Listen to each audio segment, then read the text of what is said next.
কুষ্টিয়া বিজিবির অভিযানে ৩ ভারতীয় সহ 2,22,000 টাকার মাদক উদ্ধার। বিস্তারিত দেখুন কুষ্টিয়া থেকে MA শাহিন হোসেনের প্রতিবেদনে। কুষ্টিয়ায় ভারত বাংলাদেশের সীমান্তবর্তী বিভিন্ন এলাকা থেকে পৃথক পৃথক অভিযানে ভারতীয় 3 মাদক চোরাকারবারি সহ 2,22,100 টাকার মাদক উদ্ধার করেছে কুষ্টিয়া 47 ব্যাটালিয়ন বিজিবি।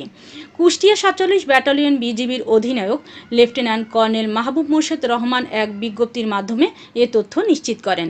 তিনি জানান, 18 এপ্রিল চর চিলমারি বিউপির সদস্যদের অভিযানে ডিগ্রিচর হতে 3 ভারতীয় নাগরিক সহ 69 বোতল ফেন্সিডিল, তেঁতুলবাড়ি বিউপির সদস্যদের অভিযানে হাটপাড়া নামক স্থান হতে মালিকবিহীন ভারতীয় 14 কেজি গাঁজা এবং চর চিলমারি বিউপির সদস্যদের অভিযানে আকন্তপাড়া নামক স্থান হতে ভারতীয় 485 পিস ইয়াবা আটক করা হয়েছে। আটককৃত মাদক দ্রব্যের আনুমানিক বাজার মূল্য 2,22,100 টাকা। আটককৃত ভারতীয় চোরাচালানকারীদের বিরুদ্ধে সংশ্লিষ্ট আইনে মামলা দায়ের পূর্বক দৌলতপুর থানায় হস্তান্তর করা হয়েছে।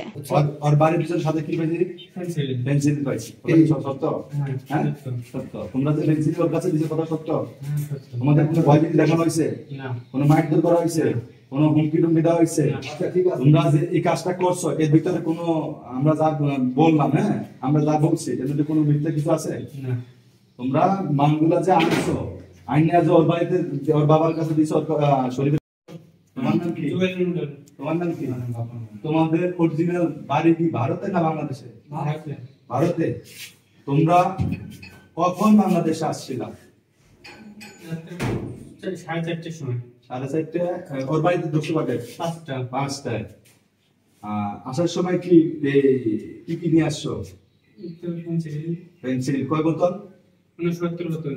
69 বোতল। আইনে তোমরা কার কাছে দিয়েছিল পেন্সিলগুলা? নিজাম আর শরীফ। দেওয়ার পর ওরা কি করছে পেন্সিল?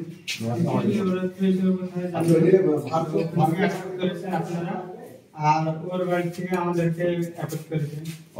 আমরা তোমাদেরকে কোথায় পাইছি? ওর বাড়িতে পেয়েছি।